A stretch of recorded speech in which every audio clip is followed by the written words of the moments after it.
Alright traders, good morning. BA here with an update on how our trades are going so far this week. So here's our agenda.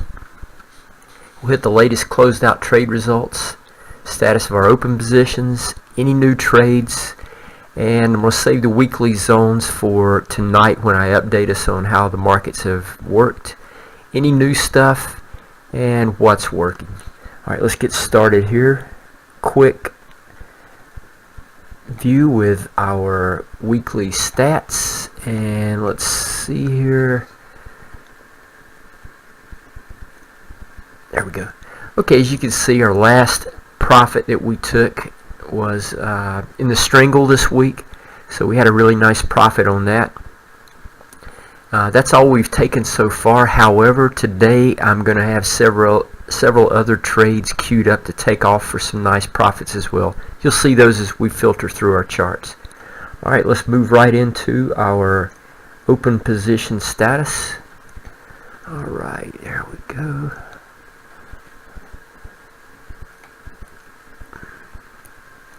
Let me make this so it's a little bit easier to see the whole thing. Alright, great. I think we can work there. Okay, this is personal account. This is the S&P 500 Strangle, what's left of what I had on last week. You see the graph here. We're going into expiration today. No days left. And here's what I've done so far. You know, I carried this trade over from last week. These are... I've told you guys for years, whenever you know, in our classes, that these are the kinds of trades where I usually hit home runs with. When a market's kind of acting normal, we've gotten into this what I call a normal range, even though it's not normal for October for this market to behave the way it is. But we're in a normal range for relative to where this crazy stock market is. So when we get into that, and in that type of environment, and I find myself in a position that I have to roll, you know, those are the positions where I can really do what I think this game is made for, and that's the strategy part. So you can see in this Strangle, I just want to reiterate that in this program that I'm trading inside my personal account, I'm trying to make, well, I have been making 2% a month just on this trade strategy, okay? So in this trade strategy, I'm collecting roughly $500 a week. That's what I'm taking out. But now I'm in a really good position. You may be looking at this and you're like, BA, you're not in a good position. I mean, look where price is. You're going into expiration. Yeah, but I don't care. You have to be patient in this kind of a market when you get into positions like this. Some of these positions that I've been in, that I've had to roll and not admit defeat, because it's a game of strategy. You come out on the other side with 10 times more profit than you normally would if you were trading it normally. So, and how we do that is we just continue to be mechanical and sell options against our core position and try to whittle it down and get into a place where you can absolutely kill it. Alright, so here's what's happened so far. These were all last week's positions. Okay, then on the 14th into Friday, going into last Friday, I sold more puts against my position. I waited like a good boy until the 19th to see what the market was going to do. Again, we're in October. You typically don't have a market levitating the way it is right here. It's, I mean, just to not to get maybe 10-15 minutes of a down day and then back up. It's, again, we're not in a normal market. We know that. We've known that for about almost 3 years now. But you know, just for a market to poke its head down for 10-15 minutes, maybe an hour at the most, and then catapult back up, it's just not normal. So I waited like a good boy, sold more puts on October 19th, sold more puts on October 20th. So last week we made $1,735 on the puts we sold last week against our position. This week I've collected $1,842. I don't expect this market to fall out of bed today, guys. Any other October Friday, and I would say, hell's bells, look out below. This market on a whim could just go down 40 handles, but we're not in that type of a market, guys. just not going to do that. And yes, I am trying to tempt the option gods and get this thing down a little bit. So, but I do expect to clear that. In fact, today I'm going to go ahead and start positioning myself for next week. I'm going to sell more options against this thing into next week's expiration cycle. It's the name of the game, guys. I've got a total of 24 contracts traded against this position here, so that'll go against my total P&L whenever this thing is over. So honestly, guys, I could probably take this position off this week with, depending on where the S&P ends up today, for an overall profit. But I just believe I'm going to get into a position to kill this one. I've got that old feeling back again in this trade, so we're going to go that. We're currently down 25.76 overall, but keep in mind, guys, we cleared $1,735 last week. So we're not down that much at all. It wouldn't take hardly anything to get this thing well into the black. So anyway, that's how we look on this position. Alright, let's move over into the retirement account. Okay, so this is the broken wing butterfly. We're in marvelous position in this thing. It's just really been working well. We put this trade on September 26 in the SPX.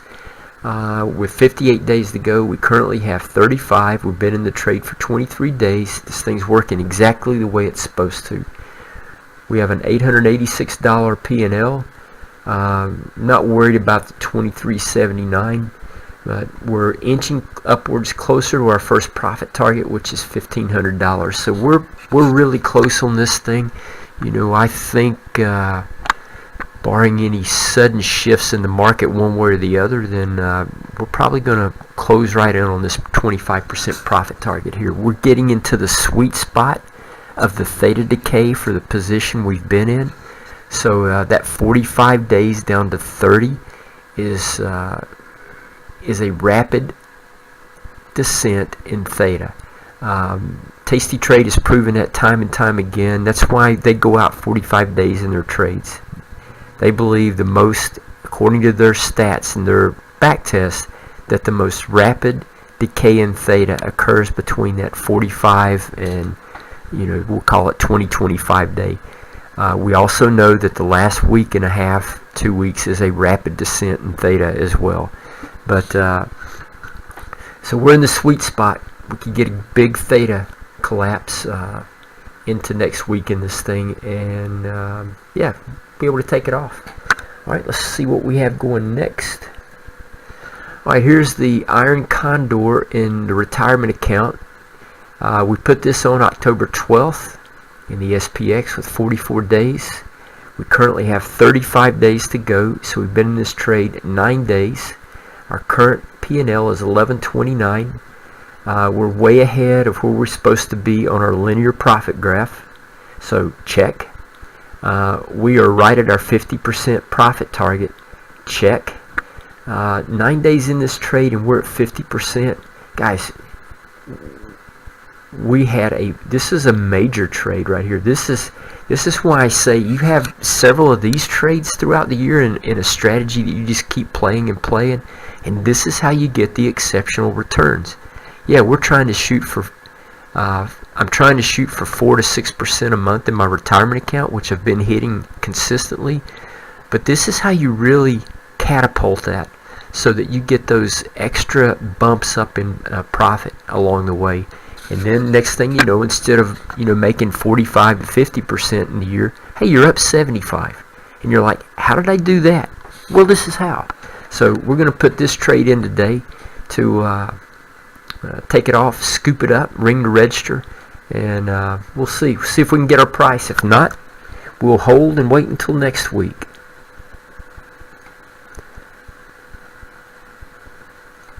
Okay, I keep pressing the same one, guys. Sorry. Okay, here we go. This is the other broken wing butterfly I have in my retirement account. We put this one on October 12th in the SPX. 58 days to go. Currently have 49. We have a $300 P&L.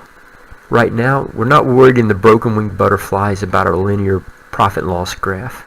So we're shooting for that 1493 level, and we're moving right along. So It's steady as she goes with this one, nothing required.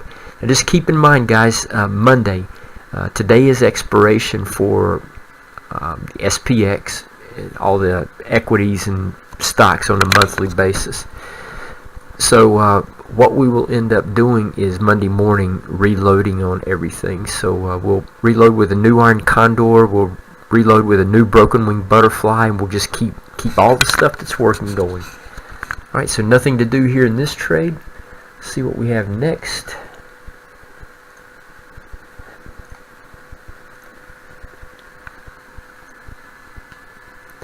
Okay, this is the double your portfolio strategy, the old double it up. So this is the iron condor that we placed October 17th on the crude market with 59 days to go. We've got 55. We have 4 days in the trade. We're still holding at a $900 profit. We're still way ahead of our linear profit and loss graph. We're still really close to the 25% profit target. So we're going to hold this one, no actions required, hold it through the weekend, see if we get a bump up. We come back in and we're somewhere between the 25 and 50%. We'll look at taking this one off and reloading again. So this one's just way ahead of our linear P&L graph. Alright, so that's it for this trade. Nothing else required. Alright, new trade. Oh, let me trade this. Change this. I'm sorry, guys. Trade number 2 for crude. Okay. Put this one on early this morning. I left it in queue overnight. See if I could get my price for it. It triggered me in at some point in time. So we put this on, like I said, sometime last night in the crude market. Strangle with 55 days to go. You see we're currently at 55. Here's the trade specifics. I sold the 43 puts to 57 calls. Probability of success is 78%. But guess what? Our probability of success so far this year has been 100%. We haven't had a losing trade in crude yet. And the reason for that, you guys know the way that we increase our probabilities of success on strategies that have a statistical probability already built in is we take profit targets. That's what improves the probabilities of success. You guys know that. That's a trade secret that that moves that 78% up to in reality is around 90-95%. So here's the current IV. What the IV was when we put the trade on. We've been creeping down, guys, from we were in the 40s, week and a half ago. Now we're in the mid 30s.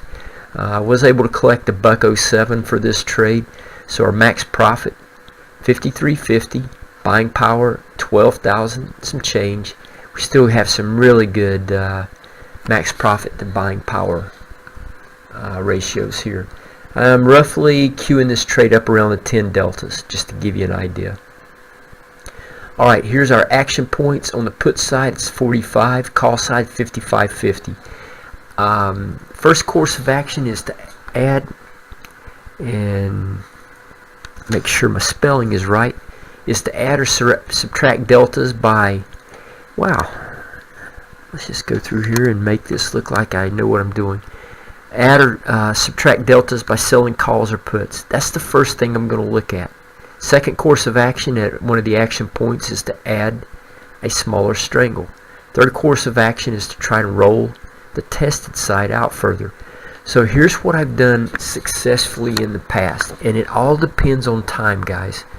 Time is the most, you've heard me mention this 1,000 times. Time is the most important factor in trading.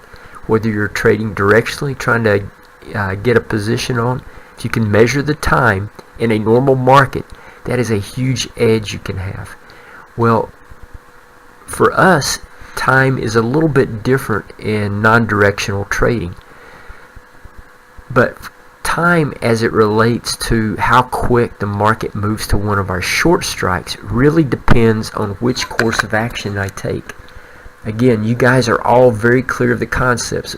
We've gone and transitioned from me just giving you very mechanical rules on how to adjust these, to giving you the toolkit back and letting you decide how you want to do that. So we may get to one of the short strikes, and my course of action number 3 may be the one that I actually put on first. So you have to look at them all once you get to that one of your action points and figure out what you want to do to try to posture yourself to keep that winning streak going, to keep those probabilities of success on our side, and not just to let it roll against us. Not in the crude market, guys. I still trade the S&P far different than I would trade anything else. You guys know that. It's because one day the S&P, the stock market's going to get back into a mode of normality. It's not there, but I do not want to ever get lulled into the fact of the mindset of thinking that our stock market is going to be like this forever. It's not, guys. That's why I trade the S&P differently than I do crude or any other thing I'll put Strangles on. I'm going to be very mechanical at these action points and try to posture myself for a better trade.